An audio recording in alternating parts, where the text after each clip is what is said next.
Daily current affairs analysis UPSC civil service എക്സാമിനെ സംബന്ധിച്ച് വളരെ വളരെ ഇമ്പോർട്ടൻ്റ് ആണ്. അപ്പോൾ ദിവസവും കറണ്ട് അഫയേഴ്സ് അനാലിസിസ് കണ്ട് മനസ്സിലാക്കി പഠിച്ച് മുന്നോട്ട് പോകാനാണെങ്കിൽ നിങ്ങൾക്ക് യൂട്യൂബിലെ ലേണേഴ്സിൻ്റെ മെമ്പർ കമ്മ്യൂണിറ്റിയിൽ ജോയിൻ ചെയ്യാൻ വേണ്ടി പറ്റും. അപ്പോൾ ലേണേഴ്സ് യൂട്യൂബ് ചാനൽ നിങ്ങൾ സബ്സ്ക്രൈബ് ചെയ്തിട്ടുണ്ടെങ്കിൽ ആ സബ്സ്ക്രൈബ് ബട്ടൻ്റെ തൊട്ടടുത്തായിട്ട് ജോയിൻ എന്ന് പറഞ്ഞിട്ടുള്ള ഒരു ബട്ടൺ കാണാൻ പറ്റും. ഈ ഒരു ജോയിൻ ബട്ടൺ ക്ലിക്ക് ചെയ്ത് മാസം വെറും 159 രൂപയ്ക്ക് നിങ്ങൾക്ക് കറണ്ട് അഫയേഴ്സ് അനാലിസിസുകൾ മലയാളത്തിൽ എല്ലാ ദിവസവും കാണാൻ വേണ്ടി പറ്റും.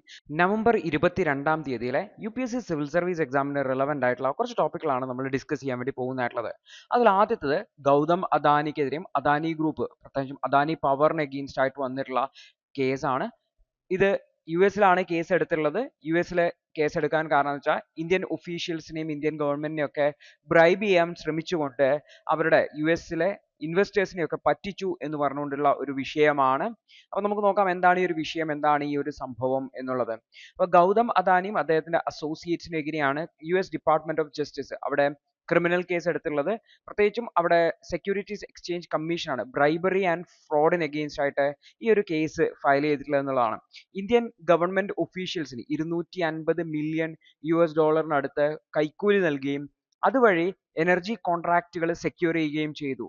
അത്തരത്തിൽ ഈ ഒരു സെക്യൂരിറ്റി ഫ്രോഡ് നടത്തുകയും US-ലെ ഇൻവെസ്റ്റേഴ്സിന് നമുക്ക് ഒരുപാട് വർക്കുകൾ ഉണ്ട് എന്ന് തെറ്റിദ്ധരിപ്പിക്കുകയും ചെയ്തു എന്നുള്ളതാണ് ആരോപണമായിട്ടുള്ളത്.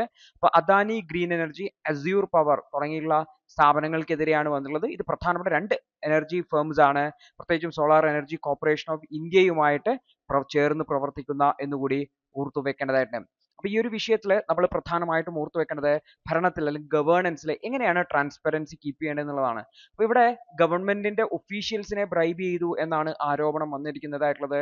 അപ്പോൾ ഇത് പബ്ലിക് ട്രസ്റ്റിന്റെ മേലെ തന്നെ ഇത്തരത്തിലുള്ള ഹൈ വാല്യൂ പ്രൊജക്റ്റുകളാണ് റിന്യൂവബിൾ എനർജി. പ്രത്യേകിച്ചും നമ്മൾ സസ്റ്റൈനബിൾ ഡെവലപ്മെന്റ് അല്ലെങ്കിൽ അത്തരത്തിലുള്ള ലക്ഷ്യങ്ങളിലേക്ക് പോകുന്ന സമയത്ത് ഇത്തരത്തിലുള്ള വലിയ വലിയ പ്രൊജക്റ്റുകൾ അവാർഡ് ചെയ്യുമ്പോൾ അവിടെ അഴിമതിയുടെ ഒരു സ്വഭാവം വരുന്നുണ്ട് എന്നുള്ള ഒരു ചിത്രമാണ് ഇത്തരം വാർത്തകൾ ഓടുന്നത്. അതുകൊണ്ട് തന്നെ ഇത്തരത്തിലുള്ള ഡിസിഷൻ മേക്കിംഗ് വളരെ ക്ലിയറും ഓപ്പണും ആയിരിക്കണം. ഇത്തരത്തിൽ കറപ്ഷൻ പോലുള്ള സംഭവങ്ങൾ ഉണ്ടാവാതിരിക്കാൻ വേണ്ടിയിട്ട് കൃത്യമായിട്ട് ഈ ഒരു പ്രൊജക്റ്റുകൾ എക്സിക്യൂട്ട് ചെയ്യുന്നുണ്ടെന്ന് ഉറപ്പുവരുത്താനുള്ള ശ്രമം ഉണ്ടാവുക എന്നുള്ളതാണ്. മറ്റൊന്നാണ് ആന്റി കറപ്ഷൻ പ്രാക്ടീസുകൾ ഉണ്ടാവാതിരിക്കുക എന്നുള്ളതാണ്. അപ്പോൾ ഇത്തരത്തിലുള്ള ഇല്ലീഗൽ ആയിട്ടുള്ള പ്രാക്ടീസ് അല്ലെങ്കിൽ ബ്രൈബിങ് പോലുള്ള സംഭവങ്ങൾ അല്ലെങ്കിൽ കൈക്കൂലി കൊടുക്കുക തുടങ്ങിയുള്ള സംഭവങ്ങൾ ഗവേണൻസിൽ ഉണ്ടാവാറുണ്ട്, ഭരണത്തിൽ ഉണ്ടാവാറുണ്ട്. അതിനെ തടയുക, എല്ലാ ബിസിനസ്സുകൾക്കും ഫെയർ പ്ലേയിങ് ഫീൽഡ് നൽകുക, മെറിറ്റിൻ്റെ അനുസരിച്ച് അവരുടെ ക്വാളിറ്റീസിനനുസരിച്ച് അവർക്ക് അവസരങ്ങൾ ഉണ്ടാക്കി കൊടുക്കുക എന്നുള്ളതൊക്കെയാണ് പ്രധാനപ്പെട്ട കാര്യം എന്ന് പറഞ്ഞു കഴിഞ്ഞാൽ. അതുപോലെ ആൻറ്റി കറപ്ഷൻ ലോസ്, US-ലെ ഫോറിൻ കറപ്റ്റ് പ്രാക്ടീസസ് ആക്ട് പോലുള്ള നിയമങ്ങളുണ്ട്. അതുപോലുള്ള നിയമങ്ങളെ കൊണ്ടുവന്ന് ഇൻവെസ്റ്റേഴ്സിനെയും മറ്റുമൊക്കെ അവകാശങ്ങളെ പ്രൊട്ടക്റ്റ് ചെയ്യുക എന്നുള്ളത് വളരെ ഇമ്പോർട്ടൻ്റ് ആണെന്ന് ഓർത്തുക. അപ്പോൾ രാജ്യത്തെ ഇൻസ്റ്റിറ്റ്യൂഷണൽ മെക്കാനിസത്തിനെ സ്ട്രെങ്തൻ ചെയ്യുക, ഇൻഡിപെൻഡൻ്റ് ആയിട്ട് റെഗുലേറ്ററി ബോഡീസിനെ ഡെവലപ്പ് ചെയ്യുക, അതുപോലെ എഫക്റ്റീവ് ആയിട്ടുള്ള എൻഫോഴ്സ്മെന്റ് ചെയ്യുക തുടങ്ങിയുള്ള എത്തിക്കൽ പ്രാക്ടീസസുകൾ കൊണ്ടുവരേണ്ടതായിട്ടുണ്ട്. അതുപോലെ എത്തിക്കൽ ആയിട്ടുള്ള പ്രാക്ടീസുകളാണ് സ്ഥാപനങ്ങൾ നടത്തുന്നതെന്നും ഉറപ്പുവരുത്തേണ്ടതായിട്ടുണ്ട് എന്നുള്ളതാണ്. അപ്പോൾ വലിയ വലിയ ഇൻവെസ്റ്റ്മെന്റ് ആണ്, ലാർജ് സ്കെയിൽ പ്രൊജക്റ്റുകളിലാണ് ഇവരെ ഇൻവോൾവ് ആയിട്ടുള്ളത്. അത്തരം പ്രൊജക്റ്റുകളിൽ ഇത്തരത്തിലുള്ള തട്ടിപ്പുകൾ നടക്കാനുള്ള അല്ലെങ്കിൽ അഴിമതികൾ നടക്കാനുള്ള സാധ്യതയുണ്ടെന്ന് മനസ്സിലാക്കി ആ ഒരു റിസ്കിനെ എലിമിനേറ്റ് ചെയ്യാൻ വേണ്ടിയിട്ട് ചെയ്യേണ്ടതായിട്ടുണ്ട്. പ്രത്യേകിച്ചും ലോങ് ടേം കോൺട്രാക്റ്റുകളും വലിയ വലിയ എമൗണ്ടുകളുടെ ഇൻവെസ്റ്റ്മെന്റുകളും ഒക്കെയാണ് വരുന്നതെന്നും കൂടി ഓർത്തു വെക്കാൻ തന്നെ. അപ്പോൾ വളരെ കൃത്യമായിട്ടുള്ള ഈ ഒരു കോർപ്പറേറ്റ് ബിഹേവിയർ റെസ്പോൺസിബിൾ ആക്കി മാറ്റുന്നതിന് വേണ്ടിയുള്ള ഒരു മെക്കാനിസം ഡെവലപ്പ് ചെയ്യുകയും അതിനെ സ്ട്രെങ്തൻ ചെയ്യേണ്ടത് വളരെ വളരെ അത്യാവശ്യമാണ്. അല്ലെങ്കിൽ ഇത്തരത്തിലുള്ള വലിയ വലിയ പ്രൊജക്റ്റുകൾ, പ്രത്യേകിച്ച് റിന്യൂവബിൾ എനർജി പോലുള്ള പ്രൊജക്റ്റുകളിൽ ഈ ഒരു വലിയ കൺസേൺ ആയിട്ട് ഇത്തരത്തിലുള്ള അഴിമതികളും മറ്റുമൊക്കെ മാറും എന്നുകൂടി ഓർത്തു വെക്കാൻ തന്നെ. അപ്പോൾ ഇത്തരം പ്രൊജക്റ്റുകളിൽ എത്തിക്കൽ കണ്ടക്ട് ഉണ്ട് എന്ന് ഉറപ്പുവരുത്തുക എന്നുള്ളത് ഇമ്പോർട്ടൻ്റ് ആണ്. പ്രത്യേകിച്ചും റിസോഴ്സസ് എല്ലാവർക്കും ലഭിക്കുന്നുണ്ട്. അതുപോലെ എല്ലാ സ്റ്റേക്ക് ഹോൾഡേഴ്സിനും എല്ലാ സ്ഥാപനങ്ങൾക്കും ഗവൺമെന്റിന്റെ പ്രൊജക്റ്റുകളിലും മറ്റുമൊക്കെ തുല്യ പരിഗണനയാണ് ലഭിക്കുന്നതെന്നൊക്കെ ഉറപ്പുവരുത്തുന്നതിന് വേണ്ടിയിട്ടും പബ്ലിക് ഫണ്ടുകൾ, ഗവൺമെന്റിന്റെ ഫണ്ടുകൾ കൃത്യമായിട്ട് ഉപയോഗിക്കുന്നുണ്ടെന്ന് ഉറപ്പുവരുത്താനും ശ്രമിക്കേണ്ടതായിട്ട്. അപ്പോൾ ഇവിടെ റിന്യൂവബിൾ എനർജി എന്ന് പറയുന്നത് സസ്റ്റൈനബിലിറ്റിക്ക് വേണ്ടിയുള്ള പ്രധാനപ്പെട്ട കീ ആയിട്ടുള്ള ഒരു സംഭവമാണ്. അപ്പോൾ അത്തരം പ്രൊജക്റ്റുകൾ പ്രോമിസ് ചെയ്ത പോലെ നടപ്പിലാക്കേണ്ടതും കറപ്റ്റ് പ്രാക്ടീസുകൾ ഇല്ലാതെ കൃത്യമായിട്ട് സമയബന്ധിതമായിട്ട് എഫിഷ്യൻ്റ് ആയിട്ട് നടപ്പിലാക്കേണ്ടതും വളരെ വളരെ ഇമ്പോർട്ടൻ്റ് ആണ്. അവിടെയാണ് ഇത്തരത്തിലുള്ള ആൾക്കാരെ ബ്രൈബ് ചെയ്തിട്ടാണ് അദാനിക്ക് പ്രൊജക്റ്റുകൾ കിട്ടിയിരുന്നത് എന്നുള്ള രീതിയിൽ വാർത്തകൾ വരുന്നത്. ഇത് മൊത്തത്തിലുള്ള ഗവൺമെന്റിന്റെ സിസ്റ്റത്തെ തന്നെ ചോദ്യം ചെയ്യുന്ന രീതിയിലേക്ക് മാറും എന്നുകൂടി ഓർത്തു വെക്കേണ്ടതായിട്ടുണ്ട്. അടുത്തൊരു വാർത്ത കേരളത്തിൽ നിന്നാണ്. മെഗാലിത്തിക് ബറിയൽ സമയത്തുള്ള മെഗാലിത്തിക് പീരീഡിലുള്ള ഹ്യൂമൻ ഫുട് പ്രിന്റുകൾ, അതും റോക്കിൽ കട്ട് ചെയ്തിട്ടുള്ള ഹ്യൂമൻ ഫുട് പ്രിന്റുകൾ കണ്ടെത്തിയ കാഞ്ഞിരപ്പൊയിൽ എന്ന് പറഞ്ഞ സ്ഥലത്ത് വെച്ചിട്ടാണ് കണ്ടെത്തിയിട്ടുള്ളതെന്ന് കൂടി ഓർത്ത് വെക്കാം. അതായത് കാഞ്ഞിരപ്പൊയിലെ പാറകളിൽ മനുഷ്യന്മാരുടെ കാലുകളുടെ രൂപത്തിൽ, പാദത്തിന്റെ രൂപത്തിൽ കാർവ് ചെയ്തിട്ട് കൊത്തി വെച്ചതായിട്ട് കാണുവാണ്. ഇത് ആക്ച്വലി മെഗാലിത്തിക് പീരീഡിലുള്ള കാലഘട്ടത്തിലുള്ള ആൻഷ്യൻ കൾച്ചറിന്റെ റിച്വലിന്റെ ഭാഗമായിട്ട് കൊത്തിവെച്ചതാണ് എന്നാണ് കരുതുന്നതായിട്ടുള്ളത്. അപ്പൊ 24 പെയർ ഓഫ് ഫുട് പ്രിന്റ്സ് ആണ് 6 മുതൽ 10 ഇഞ്ച് വരെ ഉള്ളത്. ഇത് ഹ്യൂമൻ ഫിഗേഴ്സിന്റെ ഫുട് പ്രിന്റുകളാണെന്ന് ഓർത്ത് വെക്കുക.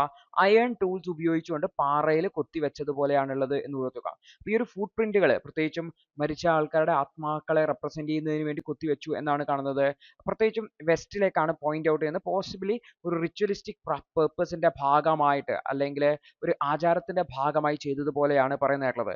4 സർക്കുലർ പിറ്റുകളും ഹ്യൂമൻ ഫിഗറിന് സറൗണ്ട് ചെയ്ത് കാണുന്നുണ്ട്. അതും സിഗ്നിഫിക്കന്റ് ആയിട്ടുള്ള ഒരു നോട്ടാണെന്ന് ഓർത്ത് വെക്കാം. അപ്പൊ ഈ ഒരു ഫുട് പ്രിന്റേഴ്സ് ഗോഡസിന്റെ, ദൈവത്തിന്റെ കാലടിപ്പാടുകളാണെന്നാണ് ലോക്കൽ ആയിട്ടുള്ള മലയാളികളും മറ്റുമൊക്കെ വിശ്വസിക്കുന്നതെന്നും കൂടി ഓർത്ത് വെക്കേണ്ടതാണ്.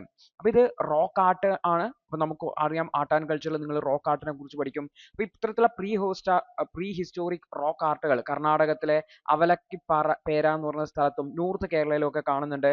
പ്രത്യേകിച്ചും എടക്കൽ കേവ്സിലും എരിക്കുളം വലിയ പാറയിലൊക്കെ കാണുന്നുണ്ട്. അപ്പൊ ഈ ഒരു മെഗാലിത്തിക് കാലഘട്ടത്തിൽ അല്ലെങ്കിൽ വലിയ പാറക്കല്ലുകളൊക്കെ ഉപയോഗിച്ചുള്ള മെഗാലിത്തിക് കാലഘട്ടത്തിലെ റോക്ക് ആർട്ട് ആണ് എന്നാണ് ഇത് കരുതുന്നതായിട്ടുള്ളത്. നോർത്തേൺ കേരളയിൽ വെച്ചിട്ടാണ് ഇത് കണ്ടെത്തിയുള്ളത്. അപ്പൊ ഈ ഒരു സ്ഥലം ഒന്ന് ഓർത്തു വയ്ക്കേണ്ടതായിട്ടുണ്ട് എന്ന് കൂടി ഓർത്തു വെക്കുക. അടുത്തൊരു വാർത്ത ആർട്ടിഫിഷ്യൽ ഇന്റലിജൻസുമായി ബന്ധപ്പെട്ട് ദ ഹിന്ദു നടത്തിയിട്ടുള്ള ഒരു ഈവന്റിൽ നിന്നുള്ള വാർത്തയാണ്. ഒന്നിലധികം ആർട്ടിക്കിൾ ഉണ്ടായിരുന്നു. അതിലെ പ്രധാനപ്പെട്ട ഒരു ആർട്ടിക്കിളാണ് നമ്മൾ കവർ ചെയ്യുന്നത്. ആർട്ടിഫിഷ്യൽ ഇന്റലിജൻസും അത് എങ്ങനെയാണ് ഇന്നോവേഷനിലും സസ്റ്റൈനബിലിറ്റിയിലും ഉപയോഗിക്കാൻ പറ്റുക, അതുമായി ബന്ധപ്പെട്ട കൺസേൺസും മറ്റുമൊക്കെയാണ് പ്രധാനമായിട്ട് ഇവരെ ഡിസ്കസ് ചെയ്തിട്ടുള്ളത്. ദി ഹിന്ദു AI സിമ്മിറ്റ് 2024 അതിലാണ് ഈ ഒരു ആർട്ടിഫിഷ്യൽ ഇന്റലിജൻസ് എങ്ങനെയാണ് ബിസിനസ്സുകൾക്ക് ഉപയോഗിക്കാൻ പറ്റുക, എങ്ങനെയാണ് സസ്റ്റൈനബിലിറ്റി ഗോൾസ് മീറ്റ് ചെയ്യാൻ വേണ്ടി ഉപയോഗിക്കാൻ പറ്റുക എന്നുള്ളതിന് മേലെ ഡിസ്കഷൻ നടത്തിയുള്ളത്. അപ്പോൾ ബിസിനസ് പ്രോസസ്സുകൾക്ക് വേണ്ടി ഒപ്റ്റിമൈസ് ചെയ്യാൻ വേണ്ടി പറ്റുന്നു, ഇന്നോവേഷനെ പ്രൊമോട്ട് ചെയ്യാൻ പറ്റുന്നു, ഇൻഡസ്ട്രീസിനെ റീഷേപ്പ് ചെയ്യാനും ആർട്ടിഫിഷ്യൽ ഇന്റലിജൻസിന് പറ്റും എന്നാണ് പറഞ്ഞിട്ടുള്ളത്.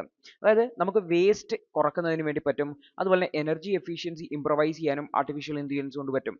അതേപോലെ തന്നെ ഡേ ടു ഡേ ഓപ്പറേഷൻ, ദൈനംദിന പ്രവർത്തനങ്ങൾ ആർട്ടിഫിഷ്യൽ ഇന്റലിജൻസിനെ കൊണ്ടുവരുന്നത് വഴി സ്ഥാപനങ്ങളുടെ എഫിഷ്യൻസി ഇംപ്രൂവ് ചെയ്യാൻ വേണ്ടിയിട്ടും അവർക്ക് സസ്റ്റൈനബിലിറ്റി ടാർഗറ്റുകൾ മീറ്റ് ചെയ്യാൻ വേണ്ടി പറ്റും എന്നാണ് പറയുന്നതായിട്ടുള്ളത്. അതേപോലെ തന്നെ എൻവയോൺമെന്റൽ ഗോൾസും മറ്റുമൊക്കെ മീറ്റ് ചെയ്യുന്നതിന് വേണ്ടിയിട്ടും ആർട്ടിഫിഷ്യൽ ഇന്റലിജൻസിനെ ഉപയോഗിക്കാൻ വേണ്ടി പറ്റും. പ്രത്യേകിച്ചും ഡാറ്റ ഡ്രിവൺ സൊല്യൂഷൻസ് ഡെവലപ്പ് ചെയ്തിട്ടുള്ളത് എന്നുള്ളതാണ്.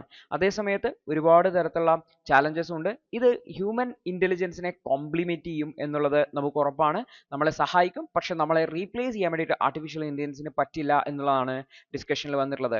അതേപോലെ തന്നെ എംപ്ലോയി എഫിഷ്യൻസി ഇംപ്രൂവ് ചെയ്യുന്നതിന് വേണ്ടിയിട്ടും വലിയ എമൗണ്ട് ഓഫ് ഡാറ്റയും വലിയ വലിയ കോംപ്ലക്സ് പ്രോബ്ലംസും ആർട്ടിഫിഷ്യൽ ഇന്റലിജൻസിന്റെ സഹായത്തോടു കൂടി സോൾവ് ചെയ്യാൻ വേണ്ടിയിട്ട് സാധിക്കും എന്നും ഡിസ്കഷനിൽ വന്നിട്ടുണ്ടായിരുന്നു. അതേപോലെ തന്നെ സ്ഥാപനങ്ങളുടെ ഓപ്പറേറ്റിംഗ് കോസ്റ്റ് കുറക്കുന്നതിന് വേണ്ടിയിട്ടും അവരുടെ പ്രൊഡക്ടിവിറ്റി ഇൻക്രീസ് ചെയ്യുന്നതിന് വേണ്ടിയിട്ടും ബെറ്റർ ഔട്ട്കം ഉണ്ടാക്കുന്നതിന് വേണ്ടിയിട്ടും സഹായിക്കും. ജോബ് ലോസ് എക്സിസ്റ്റ് ചെയ്യുന്നുണ്ട് എങ്കിൽ പോലും കൂടുതൽ ഓപ്പർച്യൂണിറ്റീസ് ആർട്ടിഫിഷ്യൽ ഇന്റലിജൻസ് ക്രിയേറ്റ് ചെയ്യുന്നു, അതുവഴി കൂടുതൽ തൊഴിലവസരങ്ങൾ ക്രിയേറ്റ് ചെയ്യും എന്നാണ് ഡിസ്കഷനിൽ ഉരുത്തിരിഞ്ഞിട്ടുള്ളതും കൂടി ഓർത്തു വയ്ക്കേണ്ടതായിട്ടുണ്ട്. അപ്പോൾ ആർട്ടിഫിഷ്യൽ ഇന്റലിജൻസും അതുമായി ബന്ധപ്പെട്ട കൺസേൺസും അപ്ലിക്കേഷൻസും ഒക്കെ ഓർത്തു വെക്കാൻ വേണ്ടി ശ്രമിക്കാം. അടുത്തത് രണതംബോർ ടൈഗർ റിസർവിൽ നിന്നാണ്. മെലനിസ്റ്റിക് ആയിട്ടുള്ള ടൈഗേഴ്സിനെ സംബന്ധിച്ച് നമ്മൾ ഓൾറെഡി ഡിസ്കസ് ചെയ്തിട്ടുണ്ടായിരുന്നു. അവിടെ ഉള്ള ചില ഇഷ്യൂസിനെ കുറിച്ചിട്ടാണ് പ്രധാനമായിട്ടും വാദം. ദി ഹിന്ദുവിന്റെ ഇന്നത്തെ വിശകലനം കണ്ടതിന് നന്ദി. നിങ്ങൾക്ക് ഇത് സഹായകരമായെന്ന് വിശ്വസിക്കുന്നു. ഇന്നത്തെ ബാക്കിയുള്ള വാർത്തകളുടെ വിശകലനത്തിനു വേണ്ടി ഞങ്ങളുടെ ന്യൂസ് അനാലിസിസ് ക്ലാസ്സിൽ ജോയിൻ ചെയ്ത് പഠിക്കാവുന്നതാണ്. ഒരു മാസം വെറും 159 രൂപയ്ക്ക് നിങ്ങളുടെ UPSC തയ്യാറെടുപ്പിന് ആവശ്യമായ എല്ലാ പ്രധാന വിശദാംശങ്ങളും ഉൾക്കൊള്ളുന്ന ഒരു സമഗ്രമായ ന്യൂസ് അനാലിസിസ് നിങ്ങൾക്ക് മലയാളത്തിൽ ലഭിക്കും. കൂടാതെ സിവിൽ സർവീസിനു വേണ്ടിയുള്ള ജനറൽ സ്റ്റഡീസ് ക്ലാസുകൾ കൂടി മലയാളത്തിൽ മനസ്സിലാക്കി പഠിക്കാൻ ഞങ്ങളുടെ ലേണേഴ്സ് അൺലിമിറ്റഡ് ക്ലാസ്സിൽ ജോയിൻ ചെയ്യാം. മാസം വെറും 1500 രൂപയ്ക്ക്.